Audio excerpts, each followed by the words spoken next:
Bismillahirrahmanirrahim. Assalamualaikum warahmatullahi wabarakatuh.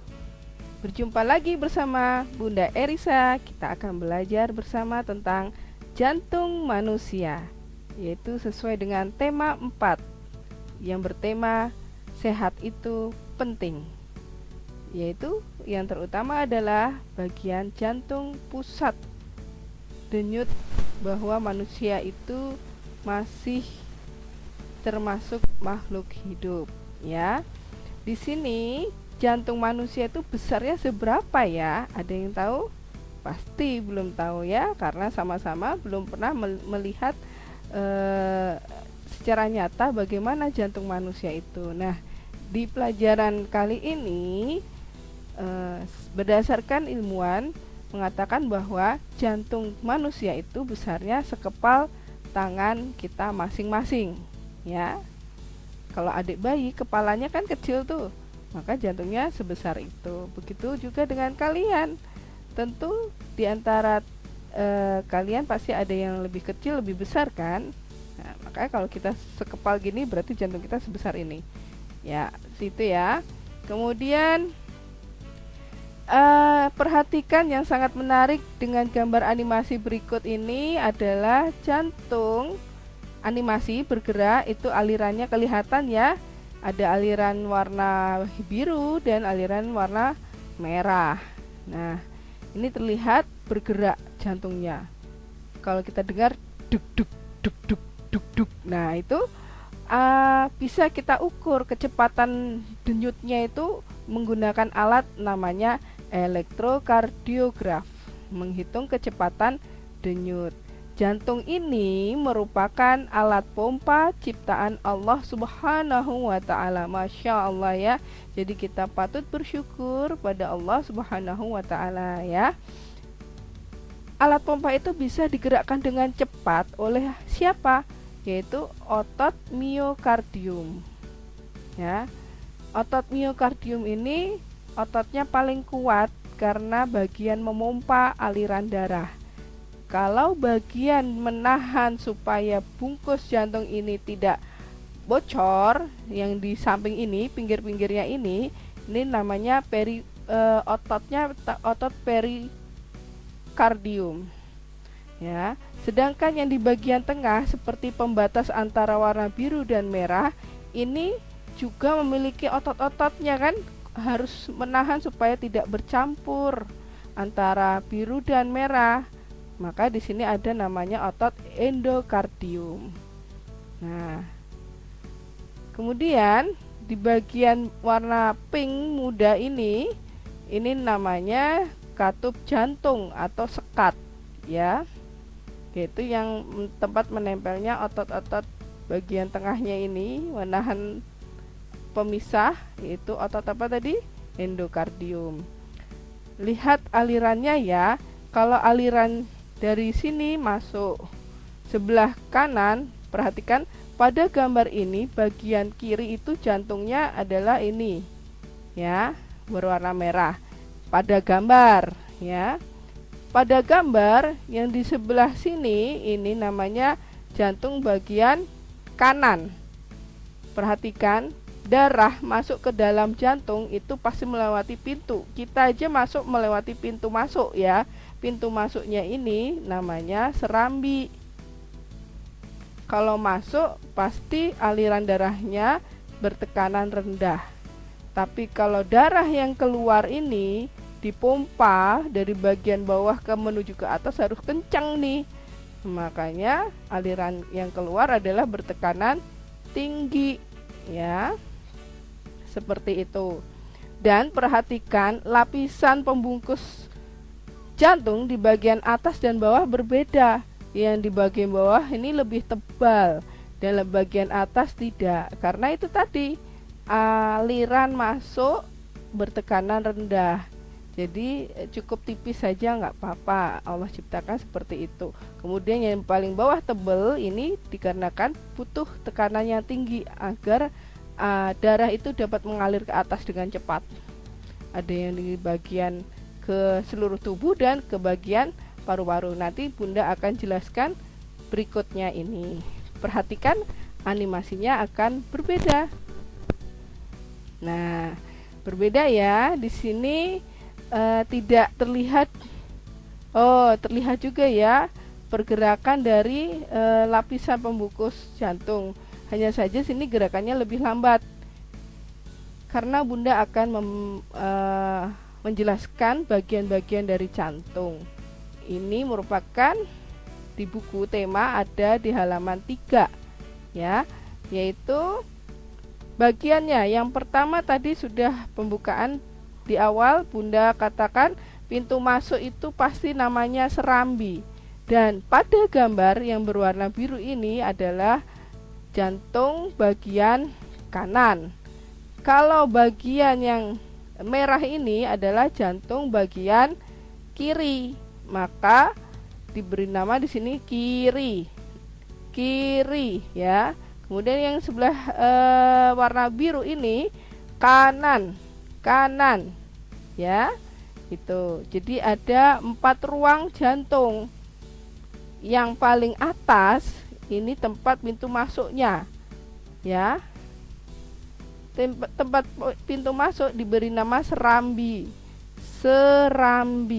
ya. Ingat kota di bagian Aceh itu ada namanya Serambi Mekah ya, dapat julukan Serambi Mekah ya. Serambi itu ya pintu masuk lah. Perhatikan animasi di sini jelas banget, sama dengan poster jantung yang kalian punya yang Bunda bagikan di toolkit keempat. Perhatikan di sini ada keterangannya di bawah ini, pembuluh balik atau disebut vena. Pembuluh balik ini artinya kenapa aliran darahnya kembali ke jantung, makanya diberi nama pembuluh balik ke jantung. Ini jantung ini. Nah, pembuluhnya tidak hanya satu, bercabang, ada yang dari bawah, ada yang atas nih. Perhatikan ada lubangnya 2 ini ya. Nih, ada lubangnya 2 di bagian serambinya.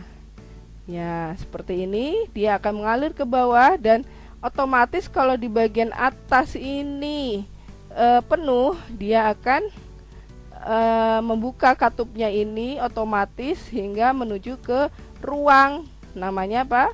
Ruang bilik. Yang paling bawah namanya bilik kanan. Kalau yang di sebelah sini namanya bilik kiri. Keterangannya jelas Bunda tuliskan, bilik kiri maupun serambi kiri ini darah yang dialirkan adalah darah bersih. Nih, darah bersih. Bunda kasih merah segar karena darah itu identiknya berwarna merah. Kalau dia masih bagus berwarna merah segar gitu ya. Nah, darah segar yaitu darah bersih ya, O2. Perhatikan dari pembuluh balik pulmonalis, artinya dari mana? Paru-paru atau disebut vena pulmonalis. Perhatikan tanda panahnya, ini sama dengan yang di sebelah sini. Nih, ya karena kan paru-parunya ada di kanan dan kiri kan.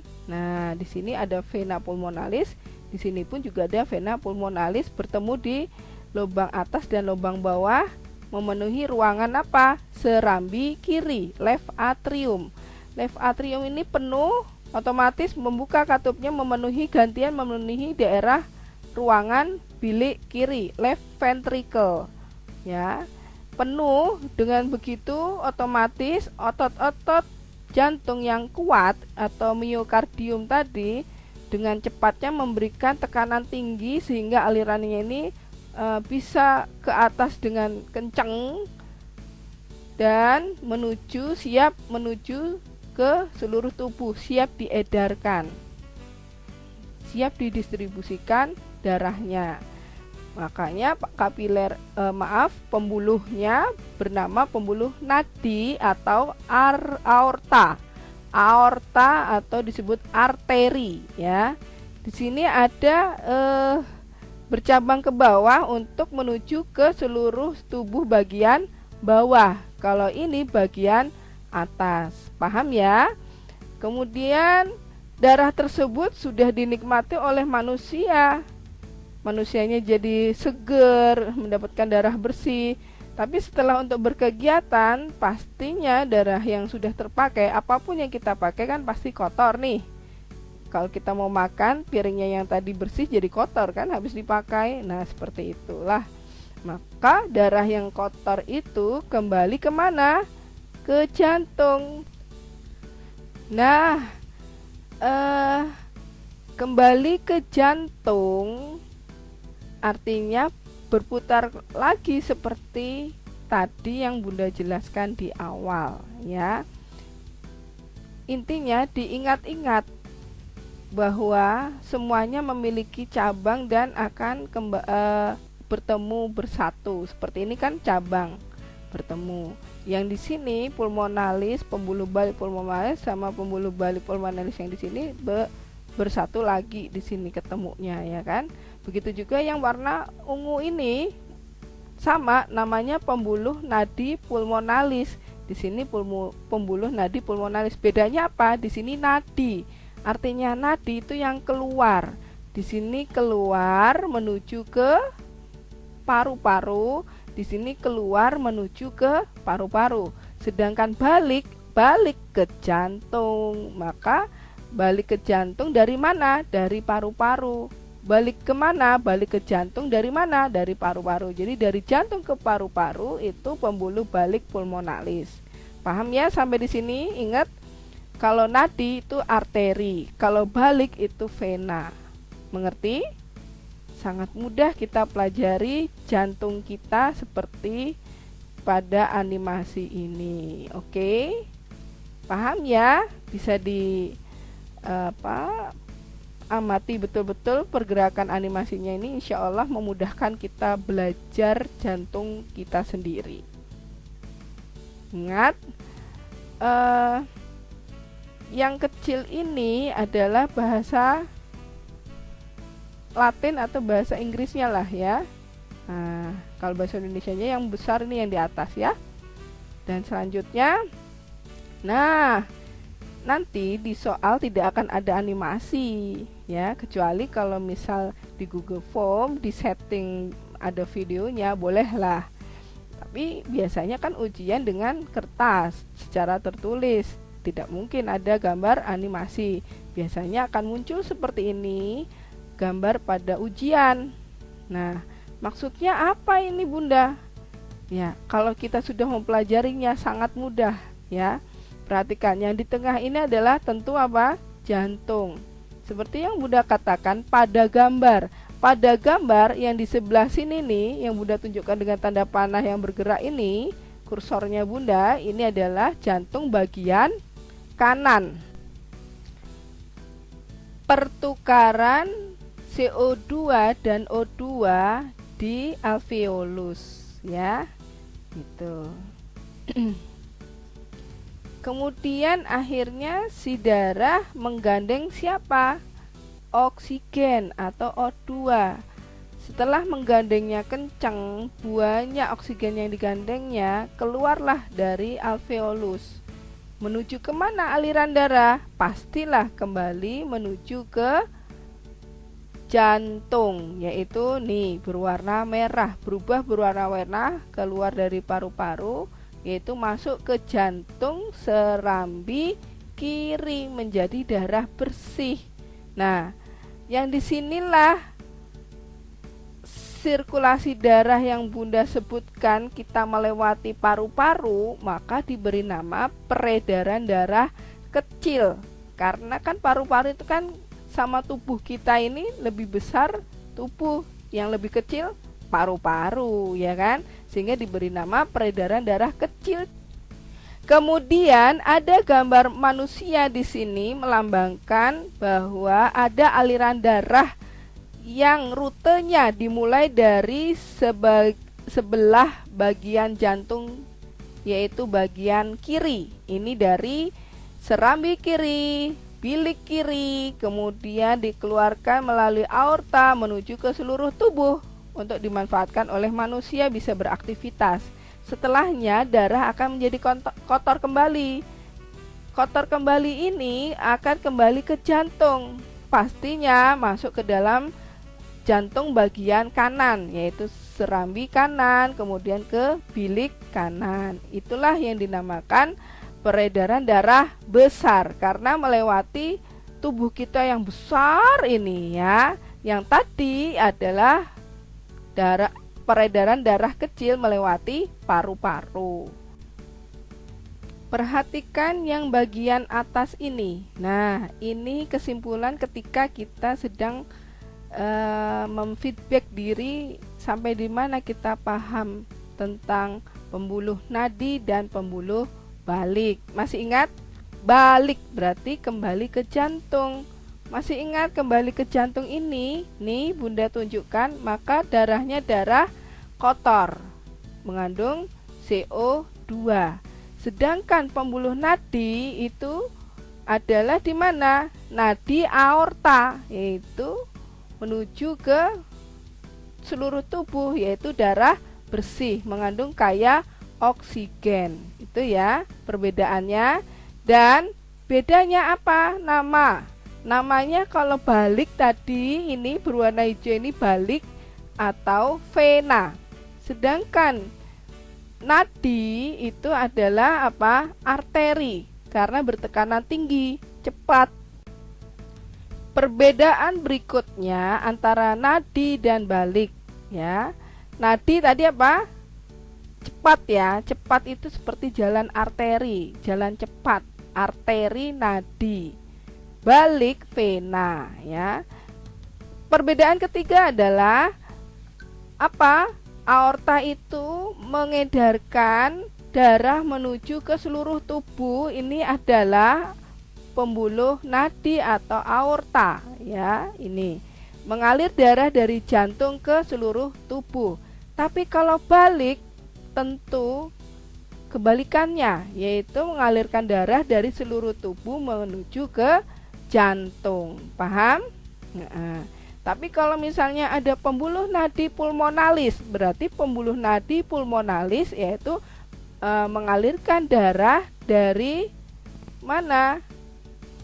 Dari jantung ke paru-paru kalau ada pulmonalis. Sedangkan pembuluh balik pulmonalis atau yang dikatakan vena pulmonalis artinya apa? Sama, mengalirkan darah dari mana? Bukan dari seluruh tubuh, tapi apa? Pulmonalis, pulmonalis P itu paru-paru. Ya, dari paru-paru ke jantung. Nah, ini adalah pembuluh balik pulmonalis. Paham ya? Mengerti ya? Kalau ada kata pulmonalis berarti yang berhubungan melewati paru-paru yang diberi nama peredaran darah kecil. Oke, paham? Oke. Nah, disinilah gambarannya antara jantung dan paru-paru kita ada hubungannya tadi, yaitu di bagian peredaran darah kecil seperti ini ya. Nah, ini zoomnya, zoom bagian dari paru-paru, yaitu bagian alveolus yang di zoom, gelembung-gelembung yang berisi jaringan-jaringan sel yang memberikan perannya sebagai apa? Perantara menukarkan CO2 dan O2 ya. Oke, paham di sini ya? Cukup sekian dari Bunda Erisa, kita akhiri dulu. Alhamdulillahirrahmanirrahim. Semoga bisa dipahami. Wassalamualaikum warahmatullahi wabarakatuh.